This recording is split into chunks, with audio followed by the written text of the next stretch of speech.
ai revenit pe canalul Ortodoxia în pilde. Astăzi îți spunem o întâmplare cutremurătoare din viața marelui duhovnic român, Părintele Cleopa Ilie de la Mănăstirea Sihăstria. O lecție vie despre puterea rugăciunii și lupta nevăzută dintre bine și rău. Era o noapte adâncă în pădurile neamțului. Părintele Cleopa, retras în chilia lui din munte, se ruga cu lacrimi și metanii. Trăia acolo ca un sihastru, cu post aspru, rugăciune neîncetată și veghere. În acea seară simțea ceva ciudat, o apăsare în aer, o neliniște nevăzută. Pe la miezul nopții, în timp ce citea psaltirea, a auzit pași afară. A ridicat privirea. Prin fereastra mică, i s-au arătat două ochi roșii, arzători. O făptură înfricoșătoare, cu chip urât și întunecat, îl privea fix. Era diavolul. Dar Părintele Cleopa nu s-a temut, nu a fugit, nu a țipat. A continuat să citească din psaltire cu și mai multă putere. Diavolul a început să urle. Cleopa, îți dau munții toți, îți dau aur, îți dau putere, nu mai încetează cu rugăciunea. Atunci părintele s-a ridicat, a făcut semnul Sfintei Cruci și a rostit cu glas mare: să se scoale Dumnezeu și să se risipească vrăjmașii lui. Atât a fost de ajuns. Făptura întunecată a țipat cumplit și s-a făcut nevăzută. Totul s-a liniștit, aerul s-a curățat, pacea a revenit în chilie. A doua zi,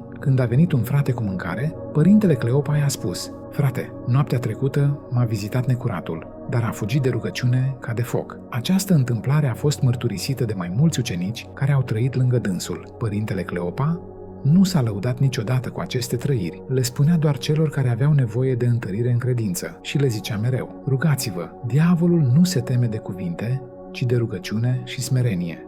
Dacă ți-a plăcut această pildă, nu uita să te abonezi la canalul Ortodoxia în pilde și să distribui mai departe. Să ținem vie credința, prin fapte, nu doar prin vorbe.